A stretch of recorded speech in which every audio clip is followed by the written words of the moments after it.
done a great job of defending Riley here tonight. Riley went for 26 when they played 3 weeks ago. He was 7 of 15 from the floor and 10 of 13 at the foul line. Riley has not been to the foul line at all tonight. He's 2 of 7 shooting. They've really shut down the driving lanes for him.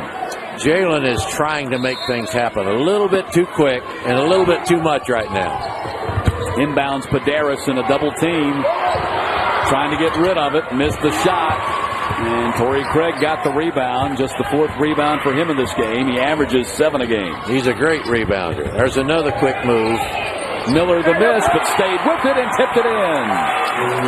Big play by Fred Miller. It really was. It was a great play. Got to defend the 3. Got to keep the ball out of the middle, and that's perfect defense. You're not going to get both. Timeout called by Murray Bartow. Perhaps he feels like momentum slipping away from his team as they have fallen behind by 5 again. This matches again the largest lead for the Spartans in this game. Well, when you play the way the Bucks do, you're never out of a game with that 3-point threat all the time, but they've been able to turn them over.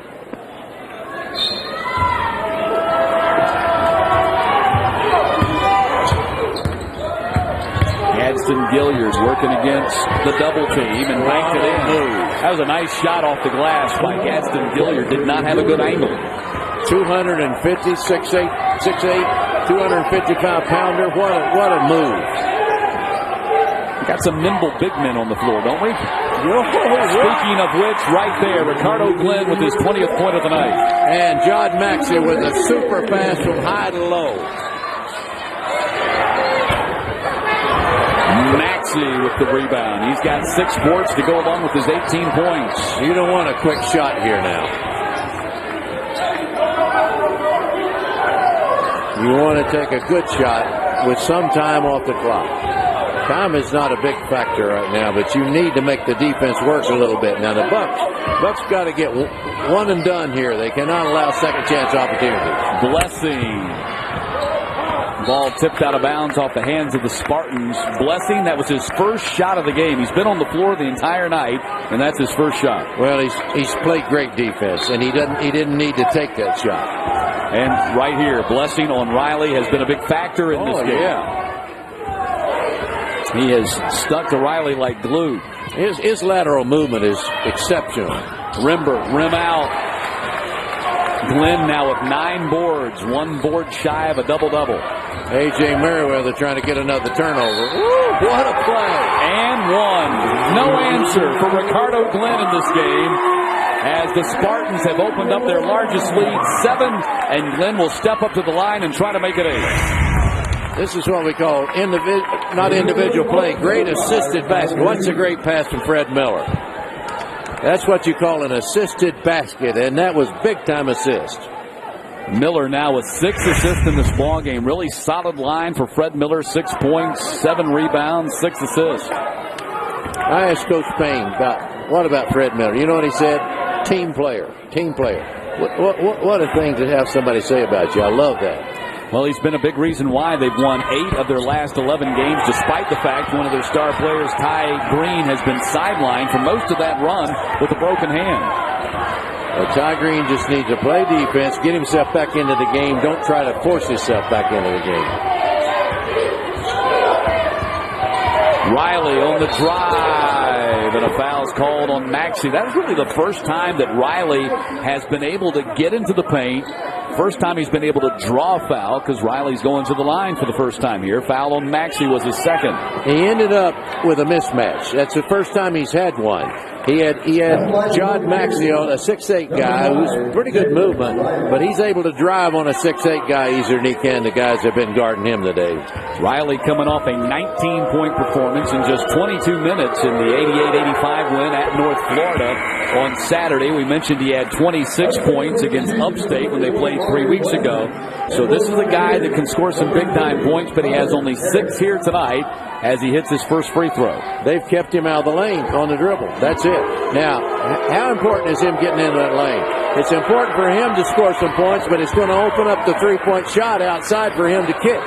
Riley leads this team in free throws made and attempted. Entering the ball game, he was 135 for 157 at the line for a kid who's probably 5'9", 150.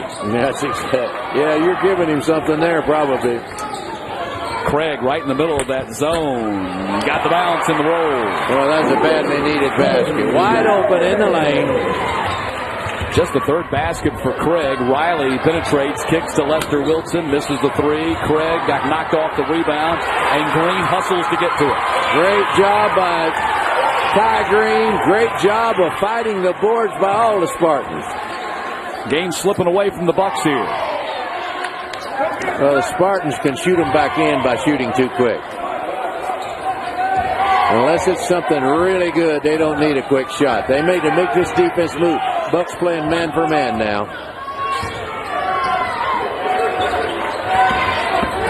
Blessing on the drive and a foul on the drive, and that's going to put Blessing at the line for 2 shots when we get back.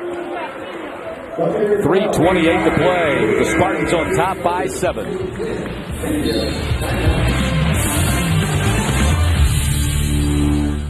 Very different ways, and you've seen that on display here tonight. The Spartans team scores their points in the paint. Bucks score their points behind the 3-point line, and that's how they've tried to play it out here tonight. And late in the contest, it's been Upstate getting the best of it. Well, Upstate, they got to do 2 things. They've got to make some points with the clock dead. They got to take care of the basketball. And the Bucks don't have to get this back too quick. They've got to get the ball down the court and get good shots. Don't take bad shots trying to get the lead back. I think they really need to get Riley involved, but Riley's not even on the floor right now. I think Riley, perhaps driving, would maybe open up some lanes out there on the outside. They get Lester Wilson open for a 3, and as hot as he was early, he is now cold. Merriweather did that. Merriweather's very good at getting into the lane. That's a good-looking freshman right there for the Bucks. Lester Wilson's now 4 for 11 on his threes. Yeah, and he hasn't shown up in the second half like he did in the first half. Now let's see if they take time off and take a good shot. There's a difference between taking time off, taking a bad shot, and time off, taking a good shot. Now that's a good shot. Maxey.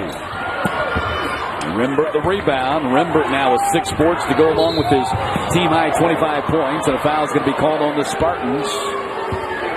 Coach Bartow spoke to us early and talked about how A.J. Merriweather was very good at play acting on drives to the basket and going to the free throw line, and he just got away with one right there on a great play acting move. Well, that is the 7th team foul on the Spartans, so now the Bucks are in the bonus for the final 2:42. Yeah, that was a foolish foul right there, even though it was on the ball. Merriweather, 67% free throw shooter. And that is the 4th miss for the Bucks here tonight. They are the best free throw shooting team in the conference, but only 6 of 10 at the line this evening. Bucks got to play man for man right now. They got to keep pressure on the basketball, try to create some turnovers, and have pressure on the shot as the shot clock's going down. There's the man to get it to late in the game. And he's just going to muscle his way into the paint and throw it up there, and it's going to go in. What an outstanding player he is. Double-double for Ricardo Glenn tonight. He's got 24 points and 10 rebounds. Murray Bartow calls a timeout, and he has seen this movie before. It's called the Ricardo Glenn Show. Ricardo Glenn has just been outstanding. To watch his progress over the years, to see how his foot moves improved, how his confidence is shown, and his being able to score the ball. Ricardo Glenn, 24 points, 10 boards, 10 of 14 from the floor, 4 of 6 at the line. And look at him. Rembert can't do anything with that, Coach. Oh, I love Rembert's. I love Rembert's play. He works hard on defense, but you can't do anything with that guy, especially if you let him catch the ball, and especially if you let him turn and face. He's going to really hurt you into the lane. Bench points have been a factor in this game. I thought the bench points might go in another direction. I thought the Bucks might end up with the bench points, but it's been just the opposite. A-Sun Madness next week here on CSS. Thursday night, it's the semifinals of the Atlantic Sun Tournament at 6:30 and 8:30 Eastern. Times and destinations to be determined on Tuesday night. Well, I can't wait. We know it's going. we have had some unbelievable games on the league play this year, and I expect the tournament to be the same way. You know, early in the season, everybody thought it'd be a runaway between Florida Gulf Coast and Mercer. It hasn't been that way. Well, if this result stands, this is big news, of course, for Upstate. It's also potentially big news for Florida Gulf Coast. Inside, Rimberg he traveled. And that was an excellent call right there, because that was all ball. And anytime you hear a whistle when it's all ball, you think, well, that's a bad call. But that was a great call by Pat Adams. Bucks are 1 for 9 shooting over the last 4 minutes and 45 seconds as they've seen what was once a 7-point lead for them turn into a 10-point deficit here late in the ball game. And a foul is going to be called on the Bucks, and that'll put Torrey Craig at the line. You just saw Torrey Craig do something else that he's very, very good at. He takes the ball to the basket, and he sees a more open player than himself. He drops it off. Great play. Great team play by Torrey Craig. Hadn't had one of his Torrey Craig nights tonight. No, he's got 7 points. He's 3 of 8 shooting, 1 of 5 at the three-point line, and 7 rebounds. 4 rebounds for Craig. Torrey Craig had a big fall in practice yesterday and was a little bit injured. They were concerned about him playing this game tonight, and it might have had something to do with his movement, but he appears to be really loose right now. Averages 17 points, 7 rebounds per game.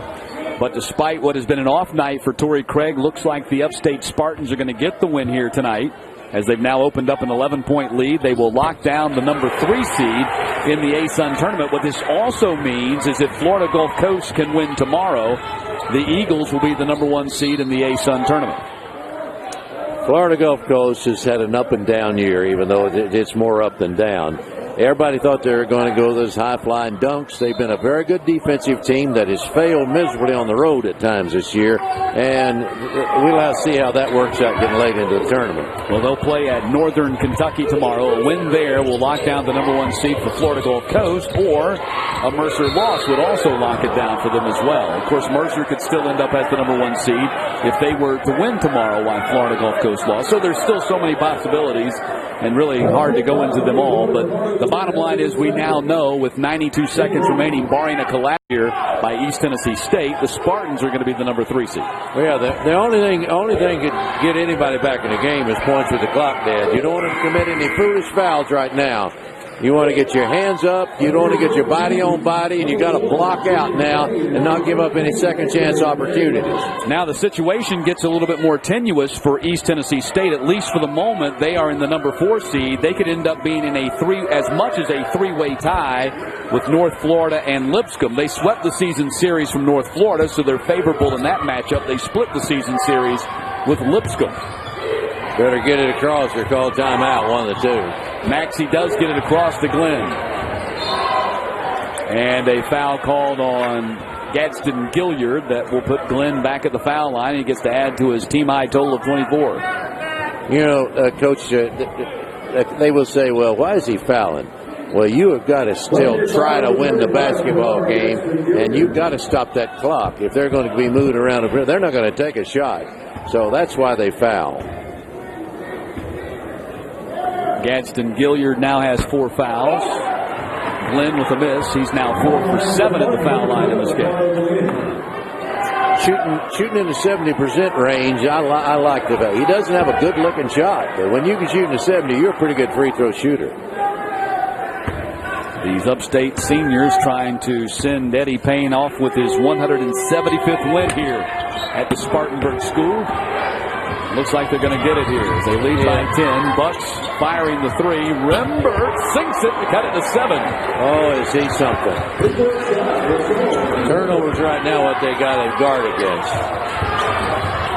Green dribbles through a triple team and gets the ball to Blessing, who got fouled on the play by Merriweather. Merriweather picks up his 3rd personal foul. That'll put Blessing at the line. A year ago, Blessing was not a good free throw shooter. This year has been, especially in league play, been a pretty good free throw shooter. Blessing is a 76% free throw shooter. Our Atlantic Sun Scholar Athlete of the Week for USC Upstate at the free throw line. If you're going to play the point, you need to be a free throw shooter, even though they're not making them now. This game not over if they don't make some free throws. No, you miss free throws, you open the door for the other team, especially a team that is as proficient as. Well, we know that Upstate will be hosting a game if they can hold on here and win. They got to make free throws to hold on. They haven't locked that down, and they've missed their 4th free throw in a row. Door gets a little bit more open here for the Bucks. Now you can't. And Rimbert nearly had it stolen away. He's in a double team, and he got fouled. That's a foolish foul. Foul is called on Blessing. And so you stop the clock and you put Rimbert at the foul line. And, of course, Rimbert is an excellent free throw shooter, 84%, number 3 in the conference. Only way you can get beat in this situation, they're providing it for East Tennessee. They're giving them a chance to score with the clock dead. And there was 2 fouls committed before they ever called that one. Coach, you don't want to be fouling like that. Yeah, Rimbert hits 2 here. They're down to 5, still with 53.8 seconds, and things are looking a lot better for the Bucks than they did just a few moments ago. Rimbert with 28 and 7 here tonight. Well, he's going to have 30 the way he's shooting the basketball. Big time night for Rashawn Rimbert. If he makes this 2-possession game. And it is a 2-possession game, a 5-point lead. Now, defensively, what do you do here, Coach? Do you foul yet? Not yet. They threw it away. Not yet. You don't have to do it because they threw it away. Well, you got 53 seconds in the start of the play. They're in this game right now. Spartans are self-destructing. They've missed 4 consecutive free throws. They just committed their 15th turnover. What they cannot do is foul right now.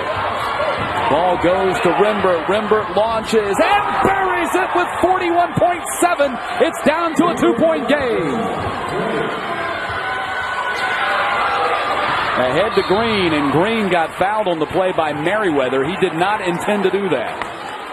Well, this is 2 biggest free throws that these young men have shot tonight. They got to make something happen here to turn it into something where you have to tie it with a 3 or win it with a 3. It's going to end up one either way. So Ty Green at the foul line. Bucks on a 10-0 run. And Green ends the 10-0 run by hitting the free throw.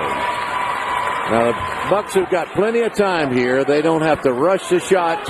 They got to get the ball down the floor quickly. They got to take an open shot, and then they got to get a second shot. For Upstate, they got to play defense without fouling. They don't want to be fouling or rushing. They need to play in a solid defense. Ball is stolen by Maxey, and Maxey fouled hard on the play by Merriweather. Jodd Maxey has had what you would love to have if you're a senior on senior night. I would say if I had to pick an MVP right now, if the Spartans win the game, I'd have to give it to Jodd Maxey. Even though Ricardo Glenn was so good. That might be the play of the game right there. Jodd Maxey coming up with the steal, and now if he can put these free throws away, that might be the icing on the cake for Upstate. Well, you make one more, you're in pretty good shape. Merriweather has fouled out with 8 points here tonight. And so Jodd Maxey, 18 points this evening, 4-4 at the foul line, and 7 rebounds. A chance to try to put this thing in their back pocket. That's 5. Actually, Ty hit his 2, so that's now 5 of the last 7 they've missed. Eddie Payne's team must not foul. They've got to play defense without fouling. They've got to guard the 3-point line, only give up 1 shot. The Bucks have got to take a good shot, not a bad shot. They got plenty of time, not so much now. And a timeout called by Eddie Payne, with the Spartans seemingly in control just a few moments ago, Coach. Up by 11, have seen their lead cut down to 2. It now goes to Rimbert, who has a new career-high 33 points here tonight. I don't know if you want to press them. You press to keep them from rolling the ball, but Riley pulls up, misses. That might do it as Craig gets the air ball rebound, and he gets fouled on the play. You didn't need a mid-range jump shot there. You needed a layup or a 3-point try.